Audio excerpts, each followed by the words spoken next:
guys, hari ini kita bakal keliling GKB 3, khususnya gedung manajemen buat cari tahu seberapa paham sih mahasiswa tentang apa itu impor. Nah, buat yang bisa jawab, dapat ini guys. Nah, kira-kira ada yang bisa jawab nggak ya? Yuk kita cari yuk. Permisi kak, kakaknya ganteng banget nih. Saya boleh numpang nanya-nanya nggak kak? Ntar dapat ini kak kalau benar. Boleh kak, nanya apa ya kak?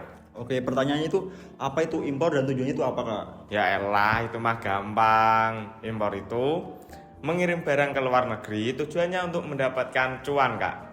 Oh, tapi itu jawabannya kurang tepat kak. Maaf ya kak.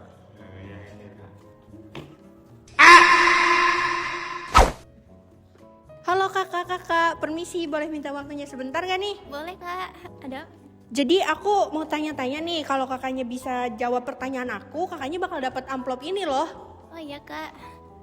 Oke, jadi pertanyaannya itu, kakak tahu nggak sih apa itu bea cukai dan kewenangannya tuh apa aja? Kalau kewenangan bea cukai itu setahu saya penarikan pajak kak. Kalau sejarahnya saya kurang tahu kak. Oke, terima kasih kak, tapi sayang sekali jawabannya kurang tepat. Mungkin lain kali deh kak ya. Makasih ya kak. Oke guys, aku udah nemu narasumber selanjutnya nih. Ayo langsung aja kita tanya.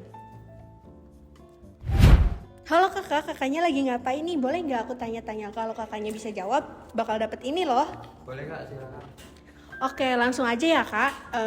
Kakaknya tahu nggak sih apa itu pabean dan perbedaan antara kawasan pabean serta daerah pabean? Kalau pabean tuh kayak lingkungan gitu nggak sih kak? Untuk perbedaan mungkin nggak ada. Oke, terima kasih kak. Tapi sayang sekali jawabannya belum tepat. Ya, sorry ya kak. Oke guys, ini narasumber terakhir kita. Ayo kita langsung tanya-tanya. Permisi kak, boleh numpang nanya-nanya nggak kak? Ntar kalau kakaknya benar, dapat ini kak. Oh boleh kak, silakan apa?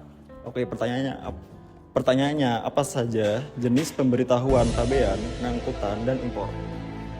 Waduh, apa ya kak? Aku kurang tahu nih, sorry ya kak. Oh iya kak, gak apa-apa kak. Tapi maaf ya kak, belum bisa dapat hadiah ini. Ya, sayang sekali guys, belum ada yang bisa jawab pertanyaan kita nih. Iya nih guys. Sekarang kita dengarkan penjelasan dari teman-teman kita yang udah tahu apa itu impor. Oke guys, jadi di sini aku bakal jelasin apa sih itu impor dan apa sih tujuan dari impor itu.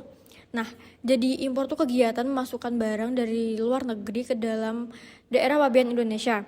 Sedangkan tujuannya sendiri itu untuk memenuhi kebutuhan barang dalam negeri yang belum tersedia atau jumlahnya masih kurang, serta mendukung kebutuhan masyarakat dan industri. Jadi gimana guys, udah paham kan? Oke teman-teman, sekarang aku bakal kasih tahu sejarah bea cukai dan berbagai kewenangan dari bea cukai. Nah, sejarah bea cukai di Indonesia sudah ada sejak zaman kerajaan dan mulai terorganisir pada masa VOC. Setelah Indonesia merdeka, pada 1 Oktober 1946 dibentuk Pejabatan Bea dan Cukai.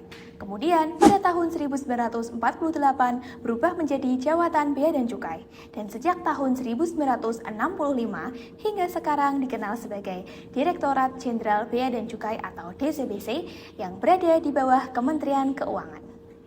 Dalam menjalankan tugasnya, Bea Cukai memiliki kewenangan untuk memeriksa barang dan sarana pengangkut, melakukan penyegelan, audit, penyidikan, serta mengawasi lalu lintas barang impor dan ekspor.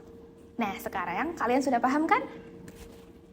Nah, gimana nih teman-teman? Tadi udah dijelaskan mengenai impor dan juga bea cukai. Nah, sekarang aku di sini akan menjelaskan mengenai kepabeanan dan juga perbedaan antara daerah dan juga kawasan kepabeanan.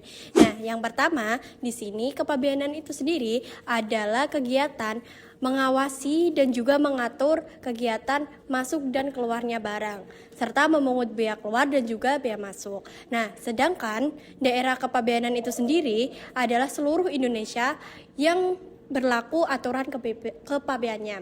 Nah, selanjutnya kawasan kepabean itu sendiri adalah tempat khusus, yaitu seperti bandara dan juga pelabuhan, yang dimana tempat tersebut adalah tempat untuk memeriksa barang ekspor maupun impor oleh bea cukai.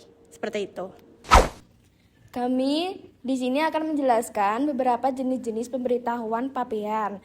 Yang untuk pabean pengangkutannya itu terdapat beberapa jenis, yaitu BC 1.1 berupa manifest, BC 1.2 untuk pengeluaran barang ke tempat penimbunan sementara atau TPS, BC 1.3 yaitu untuk pengangkutan barang melalui luar daerah pabean, dan BC 1.6 untuk pemasukan barang ke pusat logistik berikat atau PLB. Selanjutnya, untuk pemberitahuan pabean impor juga terdapat beberapa jenis. Yang pertama, BC 2.0 untuk pemberitahuan impor barang, BC 2.1 untuk impor barang khusus, BC 2.2 sebagai custom declaration bagi penumpang, BC 2.3 untuk impor ke tempat penimbunan berikat, BC 2.4 untuk fasilitas kemudahan impor tujuan ekspor atau TIKE. Selanjutnya yang terakhir BC 2.8 untuk pengeluaran barang dari pusat logistik berikat atau PLB. Gimana guys, udah paham belum? Thank you for watching ya guys. Bye bye.